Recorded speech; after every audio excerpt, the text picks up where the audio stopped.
ke depan justru kita ingin makin perbanyak training center ini.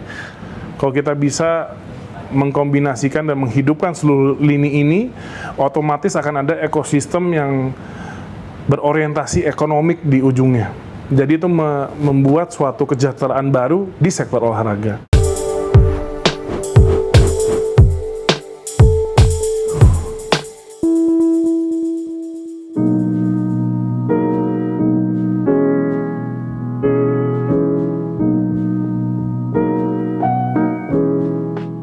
Ya, pastinya dalam visi misi pemerintahan Asal Cita, khususnya kami para menteri ini, sebenarnya kami tidak ada program 100 hari. Tapi bagaimana memang secara budaya 100 hari itu biasanya dipantau oleh para masyarakat dan juga pemerhati ini sebagai salah satu simbol langkah-langkah pemerintahan baru. Pastinya bagaimana Kemenpora saat ini untuk 100 hari pasti kita akan mempersiapkan bagaimana kontingen SEA Games 2025 dan para SEA Games 2025 juga, dan banyak juga kegiatan-kegiatan single sports yang akan diikuti. Dan tapi pastinya kami 100 hari ini akan fokus kepada struktur organisasi Kemenpora yang baru. Mungkin sudah mendengar bahwa saat ini kami memiliki kedeputian baru, yaitu Deputi Peningkatan Industri Olahraga, dan kedeputian pemuda kami rubah menjadi Deputi Pelayanan Kepemudaan. Mungkin 100 hari ini kita akan fokus memantapkan organisasi ini dan memastikan para struktur baru ini, Kemenpora ini lebih reliable dan juga lebih tanggap terkait dengan isu-isu anak muda dan juga keperluan olahraga ke depannya.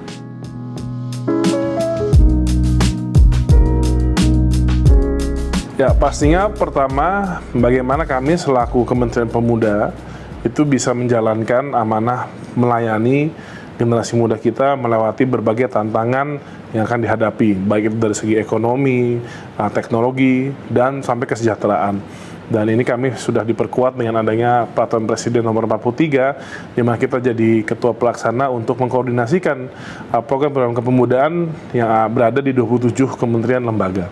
Pasti 5 tahun ke depan kita ingin ini fungsinya ini benar-benar terasa bagi anak-anak muda, komunitas, dan juga organisasi kepemudaan. Dan kedua, untuk olahraga, bagaimana kita 5 tahun ke depan ini, targetnya pemerintahan ini, ekosistem olahraga kita makin matang dari segi infrastruktur, fasilitas pelatihan, sampai juga kesejahteraan dan pendidikan. Jadi sebenarnya ini bukan hal yang baru bagi sektor pemuda olahraga, tapi saya ingin fokus 5 tahun ke depan ini jangan sampai ada kekurangan dalam menangkap peluang. Dan ke depan Kemenpora ini tidak hanya akan fokus mendirikan program yang single event, misalnya kewirausahaan yang diselenggarakan Kemenpora atau moderasi agama yang diselenggarakan Kemenpora, tapi karena kita sudah ada mandat dari Perpres yang nomor 43, bagaimana kita benar-benar mengorkestrasikan seluruh pemberdayaan dan juga pembinaan anak muda seluruh Indonesia. Jadi lebih luas lah.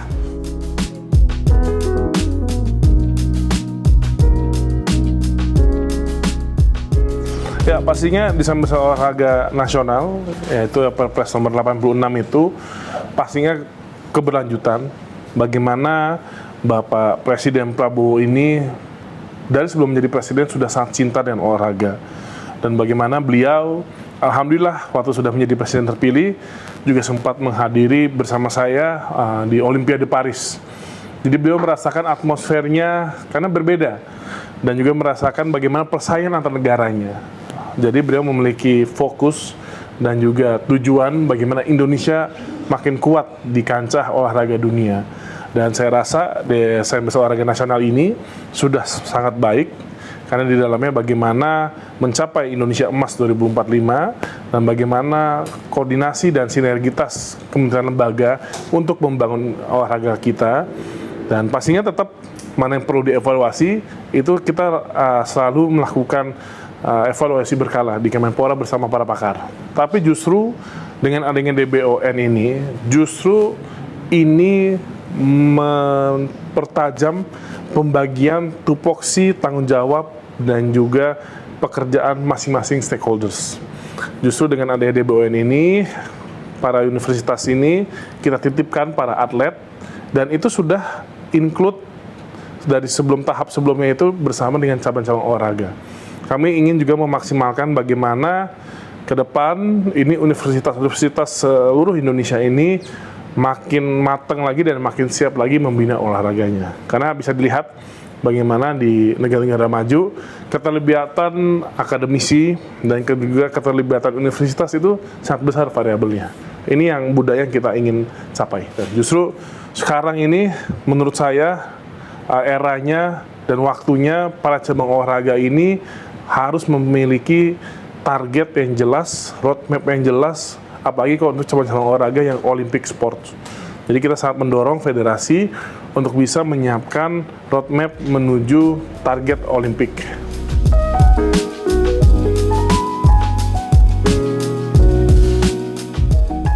Jadi pastinya yang sudah berlangsung saat ini, SKO, sentra olahraga, ini adalah fasilitas dan program yang sudah existing.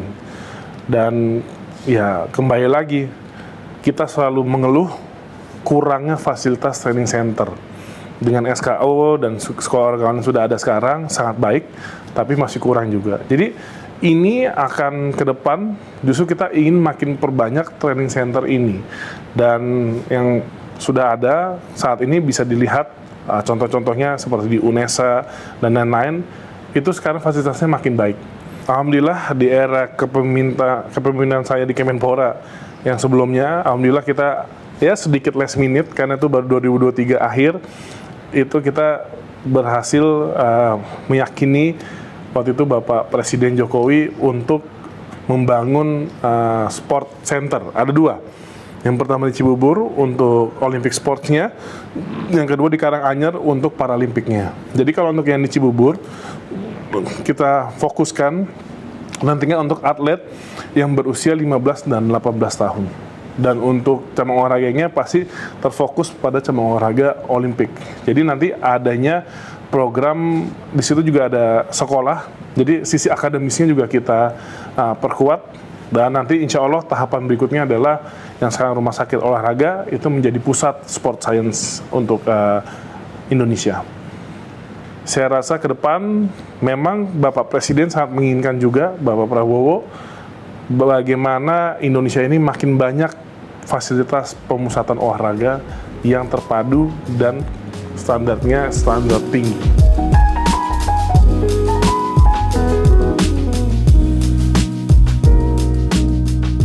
Kita sempat rakor bersama PUPR, karena PUPR itu merupakan mitra strategis Kemenpora dalam hal pembangunan fasilitas olahraga. Saat ini banyak sekali agenda-agenda prioritas kita bersama PU. Ini salah satunya Cibubur adalah bersama PU, Karanganyar juga, dan kemarin kita baru meresmikan untuk atletik di Pengalengan, dan ini 2025 harusnya Cipayung juga sudah masuk dalam program prioritas untuk badminton. Dan salah satunya kita juga membahas positioning dengan kondisi Hambalang. Saya pun kemarin juga sudah mengunjungi langsung dari Hambalang, dan kalau saya berpikirnya ini merupakan aset yang sangat baik. Saya sudah langsung meninjau, dan lahannya 31 hektar, Mbak. Ini sangat ideal buat untuk fasilitas training center. Mungkin kalau saya punya mimpi dan tujuan, semoga nanti saya akan memohon izin ke Bapak Presiden untuk meneruskan proyek Hambalang ini.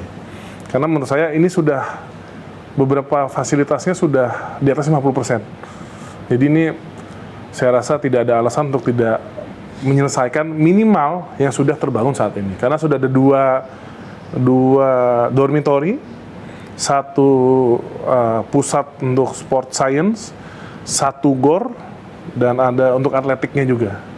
Fasilitasnya sudah, ini yang di atas 50% yang saya sebut. Dan jalan di kompleksnya juga sangat bagus. Mungkin kawan-kawan Kompas bisa melihat ke sana. Dan saya rasa ini harus kami lanjutkan. Dan kemarin saya juga baru sebatas sounding pertama ke Bapak Presiden. dan beliau menanyakan kemungkinan-kemungkinannya, dan kemarin saya juga baru berkoordinasi dengan Pak Menko Infrastruktur, Mas AHY.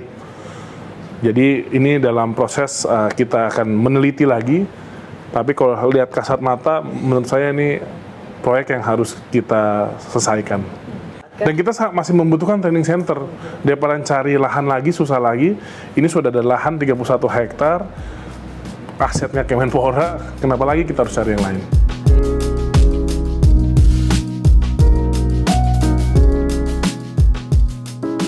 Ya, pastinya di luar kita memperkuat yang tadi saya sampaikan, fasilitas training center dan juga penguatan dari stakeholders pendidikan dari SMA sampai di universitas. Tapi juga yang memegang kunci adalah bagaimana ke depan kita bisa men-encourage para cabang olahraga federasi ini benar-benar bisa dikelola dengan profesional dan juga result oriented. Jadi bagaimana ini benar-benar membuat roadmap-nya ini sangat tepat. Karena kita sebenarnya tidak bisa 100% intervensi Kemenpora kepada pembinaan olahraga. Kita harus saling bahu-membahu bersama federasi. Jadi manajemen federasi ini juga akan menentukan. Tapi saat ini alhamdulillah atmosfer ekosistem dan juga semangatnya sangat positif. Jadi saya optimis. Dan bagaimana juga untuk jangka menengah panjang, tadi kan ada pembangunan, terus bagaimana membangun training center, sampai kita pikirkan sisi akademisnya, sampai kesejahteraannya. Tapi juga saya sampaikan juga waktu di DPR, bagaimana juga kita memiliki potensi yang masih bisa kita gali, yaitu potensi diaspora.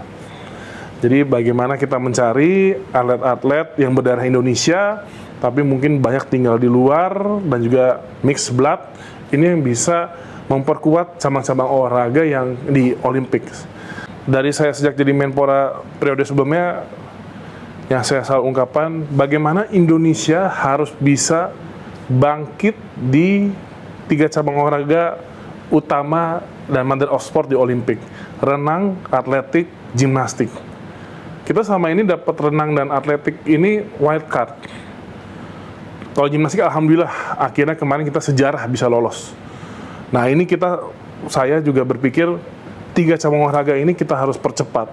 Ya mungkin memang satu-satunya jalan atau jalan jangka pendeknya kita cari diaspora. Tapi sekarang untuk atletik, bagaimana kita sudah membangun pengalengan di lahan 10 hektar. Sekarang tahap pertama masih sekitar 3-4 hektar, sangat baik. Sudah melibatkan biomechanical, sport science, dan juga fasilitas atletik yang sangat baik. Jadi ini saya optimis. Ini kita akan melahirkan Zohri barunya di sini. Dan juga bagaimana renang juga, ya kalau renang mungkin setara antromertinya ilmunya fisik itu kadang kita membandingkan orang Indonesia dengan Eropa dan Amerika tuh jauh sekali, makanya mungkin kita harus mencari diaspora. Tapi tetap kita fokus ke pembinaan di nasional.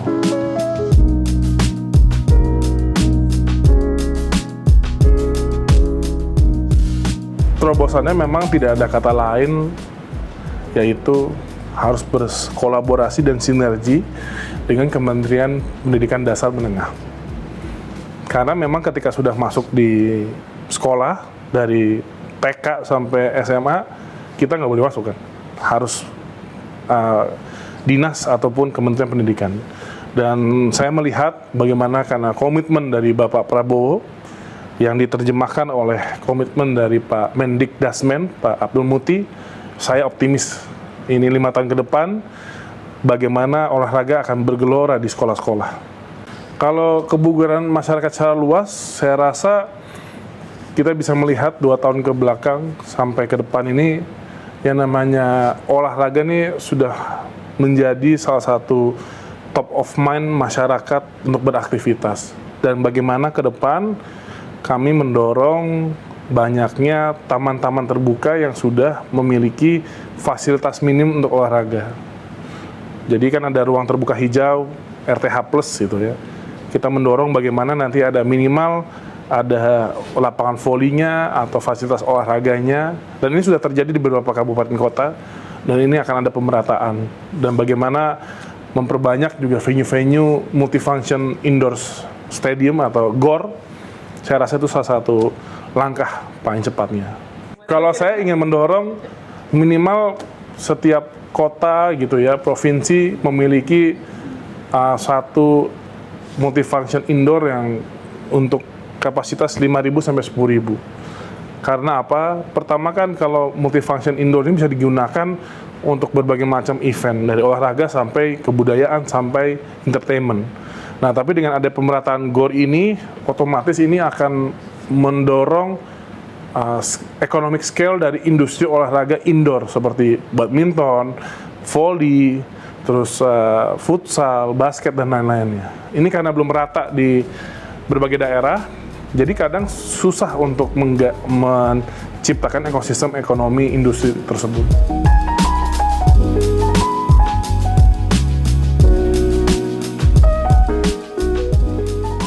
Kehadiran Mas Taufik sebagai Wamenpora, kalau saya sangat terbantu, karena pertama, yang namanya dunia kepemudaan dan olahraga itu, kita ini kementerian yang saya rasa presence kita, kehadiran kita itu akan memiliki suatu nilai tersendiri bagi stakeholders yang membuat acara.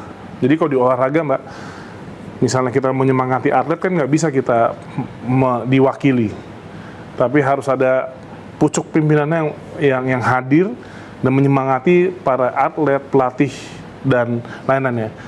Itu adalah analogi tersimpel yang bisa saya sampaikan. Jadi kehadiran Wamenpora menurut saya sangatlah membantu, dan apalagi ini sosok Olympian yang sangat menginspirasi generasi muda, dan saya rasa beliau adalah salah satu atlet Olimpik yang sangat, permainannya itu kerja keras dan pengorbanannya itu sangat bisa dijadikan contoh. Makanya Taufik ini lebih banyak juga keliling. Ini dia lagi mau keliling untuk Prapopnas pelajar, bagaimana biar menginspirasi para pelajar. Kalau saya yang datang kan kurang menginspirasi, apalagi di olahraga. Jadi saya sangat bahagia ada Wamenpora di sini.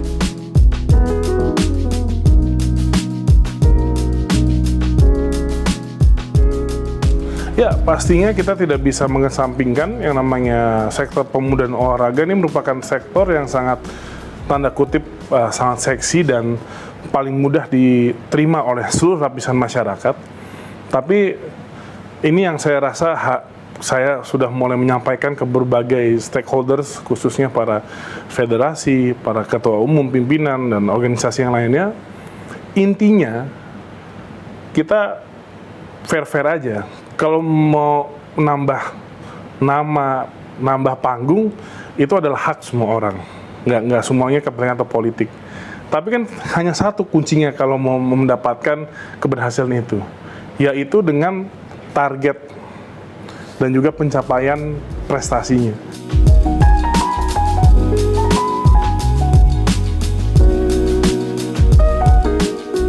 Yang saya masuk kesejahteraan itu sebenarnya bukan hanya pemerintah memberikan subsidi atau memberikan penghargaan yang seperti kita canangkan dari tahun lalu itu, tapi bagaimana kita memastikan dengan ekosistem olahraga yang lebih matang, saya sebut dari hulu ke hilir, di mana hulunya itu adalah fondasi dasar pendidikan sampai pembinaan atlet, di hilirnya itu adalah industri dan sportainment. Kalau kita bisa mengkombinasikan dan menghidupkan seluruh lini ini, otomatis akan ada ekosistem yang berorientasi ekonomik di ujungnya. Jadi itu membuat suatu kesejahteraan baru di sektor olahraga. Nah, ini yang akan bagaimana olahraga memiliki dampak ekonomi dan industri yang ujungnya adalah kesejahteraan bagi atlet dan tenaga olahraga yang ada di dalam ekosistemnya.